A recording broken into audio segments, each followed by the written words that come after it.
अस्सलाम वालेकुम, मैं हूं आपकी इंस्ट्रक्टर नूर और आज का जो हमारा टॉपिक है वो है रियल वेक्टर स्पेसेस।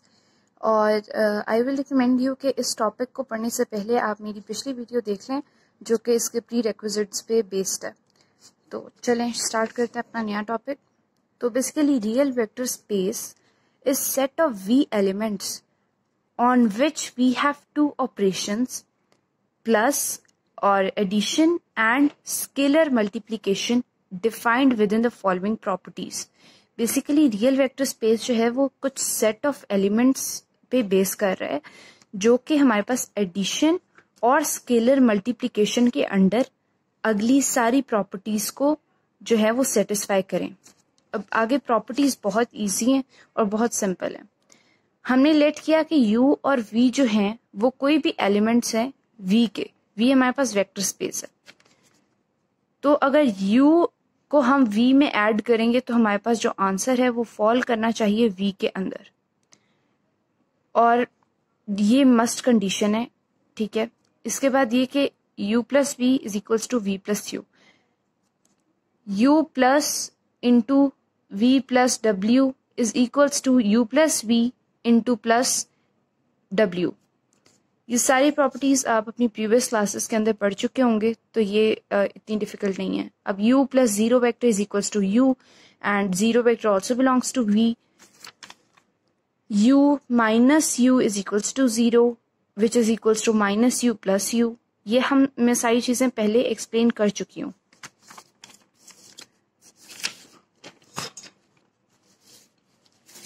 उसके बाद हमारी अगली प्रॉपर्टीज जो है वो है अंडर मल्टीप्लिकेशन। पहले हमने एडिशन की प्रॉपर्टीज को देखा है, अब हम मल्टीप्लिकेशन के अंडर जो प्रॉपर्टीज हैं उनको देख रहे हैं।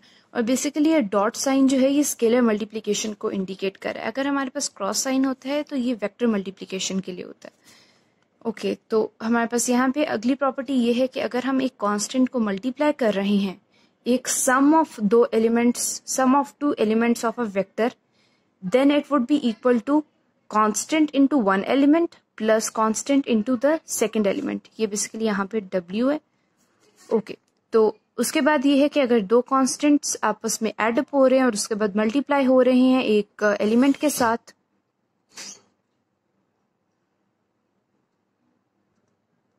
तो उनका जो रिजल्ट है वो होगा C into the element U plus the D into the element U। ये बहुत बेसिक चीजें हैं बट इनको रिवाइज करना जरूरी था। Then C into D into W, U is equals to C D into U, 1 into U is equals to U। Okay, तो ये प्रॉपर्टीज थी जो एक वेक्टर स्पेस को वेक्टर स्पेस कहलाने के लिए इन सारी 10 प्रॉपर्टीज को सेटिस्फाई करना लाजमी होगा। इन प्रॉपर्टीज में से अगर किसी एक भी प्रॉपर्टीज को सेटिस्फाई नहीं कर रही तो उसको हम वेक्टर स्पेस नहीं कहेंगे।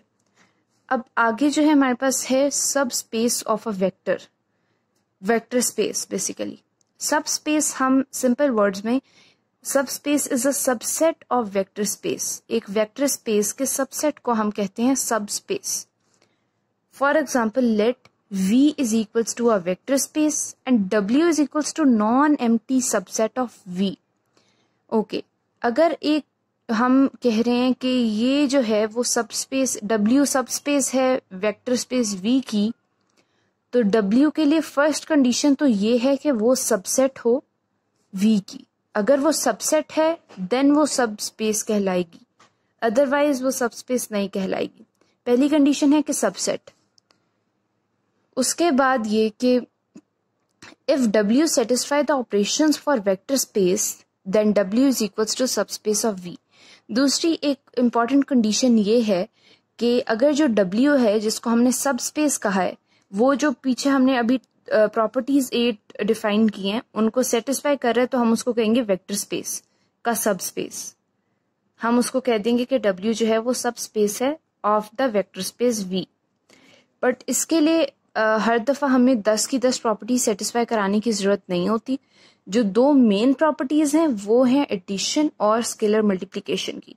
अगर एक सबस्पेस ये बेसिक दो प्रॉपर्टी सेटिस्फाई कर रहा है तो आपको बाकी प्रॉपर्टी सेटिस्फाई कराने की जरूरत नहीं है, क्योंकि ये दो बेसिक प्रॉपर्टीज हैं। और जो बाकी प्रॉपर्टी, इनका मैं पहले आपको बता दूं, U and V belongs to W. U and V basically elements हैं इस W subspace के. Then U plus V belongs to W.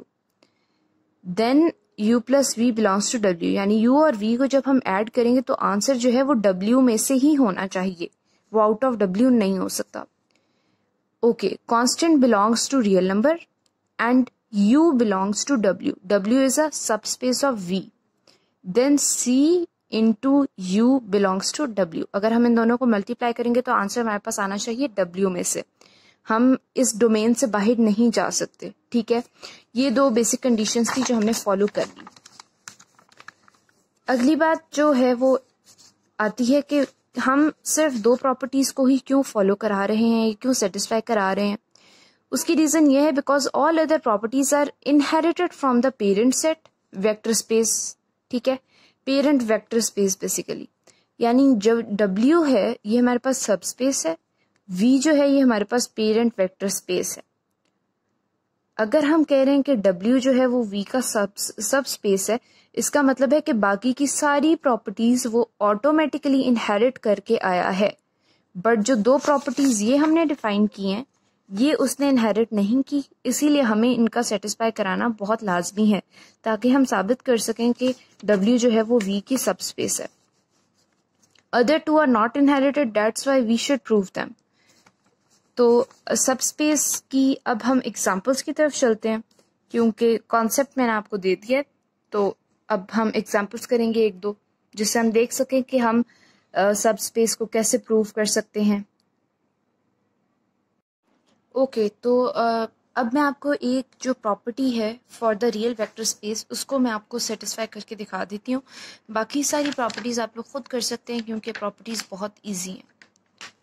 तो ये हमारे पास बेसिकली यहाँ से प्रॉपर्टी स्टार्ट हो रही हैं, तो हम इसमें से ले लेते हैं ये वाली सेकेंड प्रॉपर्टी. तो सेकेंड प्रॉपर्टी मैं आपको सेटिस्फाई करके दिखा देती हूँ. सेकेंड प्रॉपर्टी बेसिकली हमारे पास ये है U plus V plus W is equals to U plus V plus W. ये आप लोगों ने ऑलरेडी पता होगा कि अगर हम इसके सर्कल यूज़ करते हैं तो बेसिकली इसका मतलब होता है कि ये जो सेट है या ये जो एलिमेंट्स हैं ये they are closed under addition, यानी ये एडिशन के जो हमारे पास ऑपरेशन है वो सेटिस्फाई इन पे हो रहा है. एडिशन के अंदर जितने भी ऑपरेशंस या जितनी भी प्रॉपर्टीज आती हैं वो ये सारी सेटिस्फाई कर रहे हैं. तो बेसिकली हम आगे चलेंगे, हम लेट कर लेते हैं U इज इक्वल्स टू, हमारे पास U जो है वो बेसिकली एक सेट है U1 U2 up to UN. V हम लेट कर लेते हैं कि हमारे पास है V1 V2 up to VN. उसके बाद हमारे पास W जो है वो है W1 W2 up to WN. ठीक हो गया. अब हमने ये प्रूव करनी है, पहले हम ले लेते हैं लेफ्ट हैंड साइड. ठीक हो गया, हमारे पास लेफ्ट हैंड साइड क्या है, this is the left hand side. अब हम हमारे पास ये रूल होता है कि जो सबसे पहले ब्रैकेट के अंदर वाली चीज़ होती है हमें उसको सबसे पहले सॉल्व करना पड़ता है. तो बेसिकली हम इसको सबसे पहले सॉल्व करेंगे और ये बातें ऑलरेडी आप लोग जो हैं वो अपनी प्रीवियस क्लासेस के अंदर पढ़ के आ चुके हैं. अप टू WN इन दोनों को हमने ऐड किया तो हमारे पास आंसर क्या आता है बेसिकली कि कॉरेस्पॉन्डिंग एंट्रीज को हम आपस में ऐड कर देते हैं. ये हमारे पास आ जाएगा U1 plus W1 U2 plus W2 up to UN plus WN. ठीक हो गया, ये हमारे पास एक ऑपरेशन हो गया. अब हम कंप्लीट कर लेते हैं इसको. V plus W is equals to U1 plus W1 plus V1 U2 plus W2 plus V2 UN plus WN plus VN up to. ये बेसिकली मैंने क्या किया कि U प्लस V हमारे पास ये था, इसको हमने ऐड करना था U के अंदर. U मेरे पास ये डिफाइंड है, मैंने बेसिकली U1 को इसके अंदर ऐड कर दिया. सॉरी यहाँ पे आप V कर लें बेशक. V1 को मैंने इसके अंदर ऐड कर दिया, फिर V2 को इसके अंदर, VN को इसके अंदर. सिमिलरली आप अगर इसको राइट हैंड साइड को सॉल्व करना चाहेंगे तो सेम आंसर आएगा क्योंकि बेशक आप इनकी जो है प्लेसेस को चेंज कर दें, आप v1 plus w1 plus u1 कर दें या आप w1 plus u1 plus v1 कर दें, इसमें कोई फ़र्क नहीं आने वाला, ये दोनों सेम है। दैट्स वाई ये जो लेफ्ट हैंड साइड है ये इक्वल रहेगी राइट हैंड साइड के। अब जो सब स्पेस की एग्जांपल्स होती हैं वो थोड़ी ज़्यादा क्रिटिकल होती हैं और थोड़ी इंपॉर्टेंट होती हैं और थोड़ी ट्रिकी भी होती हैं। तो पहले मैं आपको बुक करा देती हूँ ताकि आपका जो कॉन्सेप्ट है वो थोड़ा सा स्ट्रॉन्ग हो जाए। ओके, तो हमारे पास ये क्वेश्चन है कि हम कंसिडर कर रहे हैं वी को as a vector space. V जो है वो उन्होंने डिफाइन किया है इन द क्वेश्चन के हमारे पास set of all n by n matrices है। n बाय n आपको पता है कि ये रो इनटू कॉलम का बेसिकली मैट्रिक्स का ऑर्डर होता है n बाय n, ठीक है। n में हम कोई भी कांस्टेंट नंबर डाल सकते हैं।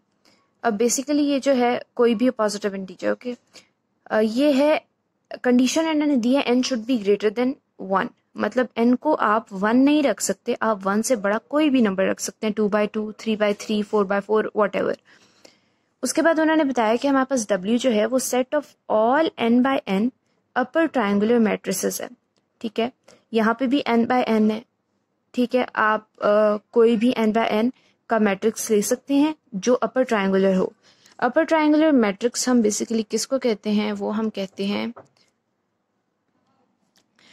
बेसिकली अपर ट्रायंगुलर मैट्रिक्स जो है वो है कि ये जो है एक सेकेंड मैं आपको बता देती हूँ, 2, 3, 4, 5 and 6, ये मैंने आपके पास एक मैट्रिक्स रखा है। बेसिकली इसको हम कहते हैं principal diagonal of the matrix. ये हमारे पास डायगोनल है of a square matrix of order 3/3 का। डायगोनल के ऊपर जो है अगर नॉन जीरो एंट्रीज हों तो उसको हम कहते हैं अपर ट्रायंगुलर मैट्रिक्स। ये नीचे यहाँ पे सॉरी बाय मिस्टेक मैंने नॉन जीरो लिख दी, यहाँ पे जीरोज होने।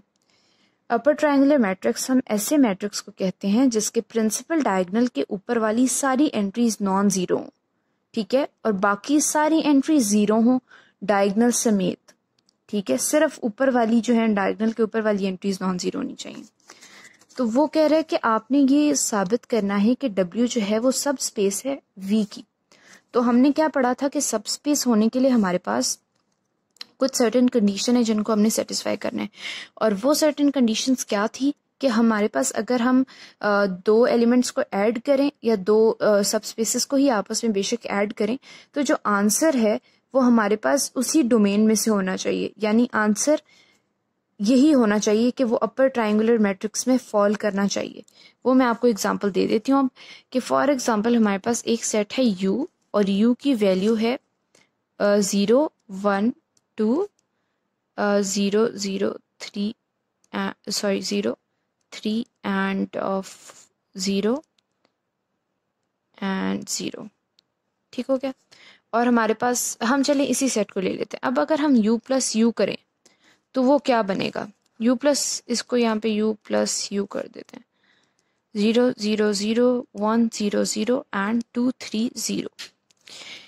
0 को 0 में ऐड करें 0 रहेगा, 0 को 0 में ऐड करें 0, 0 को 0 में ऐड करें 0, 1 को 1 में ऐड करें 2, 0 को 0 में ऐड करें 0, 0 को 0 में ऐड करें 0। ये बेसिकली ये कि आपने कॉरेस्पॉन्डिंग एंट्रीज को ऐड करना है। 2 को 2 में ऐड करेंगे 4, 3 को 3 में करेंगे 6 एंड 0 को 0 में करेंगे 0। अब आपने देखा कि अभी भी हमारे पास जो प्रिंसिपल डायगोनल है वो 0 ही है, नीचे भी हमारे पास 0 एंट्रीज हैं और ऊपर भी हमारे पास नॉन जीरो एंट्रीज हैं। इसका मतलब ये कि जब हमने इनको ऐड किया तो जो आंसर आया वो हमारे पास क्या था, अपर ट्रायंगुलर मैट्रिक्स। वो हमारे पास था अपर ट्रायंगुलर मैट्रिक्स और यही हम चाह रहे थे कि जो हमारे पास आंसर आए वो हमारी गिवन डोमेन में फॉल करता हो। उसने हमें बता दिया कि set of all n by n upper triangular matrices. अब हमारे पास एक और ऑपरेशन था जो हमने सेटिस्फाई कराना था, वो बेसिकली क्या था, स्केलर मल्टीप्लिकेशन। स्केलर मल्टीप्लिकेशन, ठीक है। इसमें जो है हम एक कांस्टेंट को मैट्रिक्स के साथ मल्टीप्लाई कराते हैं। अब फॉर एग्जांपल हमने 5 ले लिया, 5 को हम मल्टीप्लाई करें u के साथ। u की हमारे पास है 0, 0, 0, 1, 0, 0 एंड 2, 3, 0। आंसर हमारे पास क्या आएगा, 5 को 0 से करेंगे 0, again 0, 0, 5 1s are 5, 5 0s are 0, 5 0s are 0, 5 2s are 10, 5 3s are 15 and 5 0s are 0। अभी भी आपने देखा कि हमने इसको स्केलर से मल्टीप्लाई किया तब भी हमारे पास प्रिंसिपल डायगोनल 0, प्रिंसिपल डायगोनल के ऊपर वाली वैल्यूज सारी के सारी तमाम वैल्यूज जो हैं वो हैं नॉन ज़ीरो और नीचे वाली सारी वैल्यूज़ हमारे पास ज़ीरो हैं। तो ये भी एक अपर ट्रायंगुलर मैट्रिक्स है और ये जो हमारे पास डोमेन उन्होंने दी हुई है उसमें फॉल कर रहा है। इसका मतलब है कि W जो है वो सबस्पेस है वेक्टर V का। और बाज़ों का ऐसा होता है कि वो हमें कह देते हैं कि आप इसको प्रूव करें कि आपके पास ये जो सेट है, ये जो आपको गिवन सेट दे रहे हैं, फॉर एग्जांपल V, वो आपको कहेंगे कि W को प्रूव करें कि वो V का सबसेट है, बट इन एक्चुअल वो सबस्पेस नहीं होगा W का। वो इसलिए नहीं होगा क्योंकि वो इन दो कंडीशंस में से किसी एक कंडीशन को फॉलो नहीं कर रहा होगा। तब आपने ख्याल रखना है और आपने हमेशा ये नहीं करना कि आप इस चक्कर में पड़े रहें कि आप प्रूव कर दें कि यार ये दो कंडीशंस फॉलो कर रहे हैं। ऐसा नहीं है, आपको ध्यान से ऑनेस्टली इनको करना है। आपको जोर जबरदस्ती से फॉलो कराने की जरूरत नहीं है, क्योंकि आमतौर पर स्टूडेंट्स ऐसे ही करते हैं। अब मैं आपको एक ऐसी एग्जाम्पल देने लगी हूँ जिसके अंदर क्वेश्चन में तो लिखा होगा कि show that this is the subspace of the given vector space, but वो इन एक्चुअल जो है हमारे पास सबस्पेस नहीं होगा। और उसको हम क्वेश्चन को देखते हैं। तो यहाँ पे हमारे पास जो है वो गिवन क्वेश्चन ये है कि हमारे पास जो V है, V बेसिकली हमारे पास एक सेट है जिसमें सारे पोलिनोमियल्स इंक्लूड हो रहे हैं, सिर्फ वो जिनकी डिग्री 2 है। और अगला हमारे पास स्टेटमेंट उन्होंने दिया कि P हमारे पास एक ऐसी वेक्टर स्पेस है जो सारे पोलिनोमियल्स को इंक्लूड कर रही है। V सिर्फ उनको इंक्लूड कर रही है जिनकी 2 है। अब बेसिकली हम एक पोलिनोमियल ले लेते हैं, let U is equals to 2x square plus 4x plus 1। Basically ये आप सोच लें कि हमारे पास एक पोलिनोमियल है। डिग्री बेसिकली होती है highest power of the polynomial. अब हमारे पास हम देखेंगे हर टर्म की जो पावर है, इसकी पावर 1 है, इसकी पावर 1 है, इसकी पावर 2 है, हाईएस्ट इनमें से 2 है, तो हम कहेंगे कि ये 2 डिग्री है, पोलिनोमियल की डिग्री 2 है। और ये जो है ये फॉल कर रहा है V के अंदर। अब वो कह रहे हैं कि आप शो करें कि V जो है वो सबस्पेस है P का। अब हम शो कर देते हैं कि क्या वो सबस्पेस है या क्या वो सबस्पेस नहीं है। ठीक है, हम लेट कर लेते हैं कि एक और हमारे पास है V। हमारे पास एक और पोलिनोमियल है V जिसके अंदर है -2x square plus 4x plus 1। अब आप देख सकते हैं कि इसकी डिग्री भी 2 है।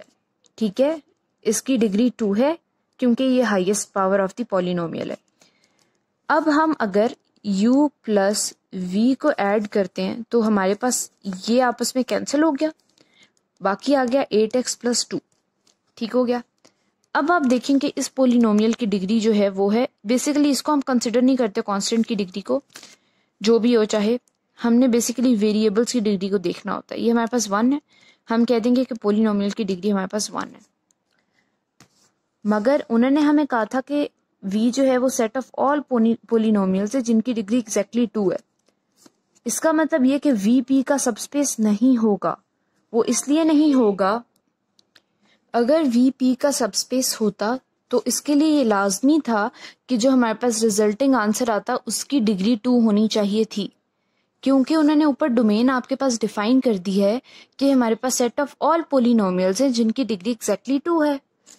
और यहाँ पे हमारे पास हमने जब दोनों को ऐड किया तो हमारे पास डिग्री 1 बन रही थी। अब अगर आपके पास एक भी प्रॉपर्टी सेटिस्फाई ना हो रही हो तो आपको कोई ज़रूरत नहीं कि आप अगली स्केलर मल्टीप्लिकेशन वाली प्रॉपर्टी को सेटिस्फाई कराएं। नो मैटर अगर वो हो भी रही है या नहीं भी हो रही, उससे कोई फर्क नहीं पड़ता, क्योंकि ऑलरेडी एक जो प्रॉपर्टी है वो निगेट कर चुकी है, वो सेटिस्फाई नहीं हो रही। तो यहाँ पे आपने देखा है कि उन्होंने कहा है कि show that V subspace of P, but V is not actually the subspace of V, because इसकी उन्होंने डोमेन डिफाइन किया जिसमें डिग्री 2 है और यहाँ पे आंसर में हमारे पास डिग्री 1 आ रही है। हमने इनको मल्टीप्लाई करके देखा, ऐड करके देखा, सॉरी। तो यहाँ तक है आज का लेक्चर, और मैं एक वीडियो जरूर बनाऊंगी जिसके अंदर सबस्पेस की बाकी फर्दर एग्जांपल्स को मैं डिफाइन करूंगी। और अगर आपको ज्यादा एग्जांपल्स करनी है तो आप वो वीडियो देख सकते हैं, उसका लिंक आपको डिस्क्रिप्शन में मिल जाएगा। अगर आपको वीडियो अच्छी लगी हो तो आप इसको लाइक करें, शेयर करें और मेरे चैनल को सब्सक्राइब करें। Thanks for watching.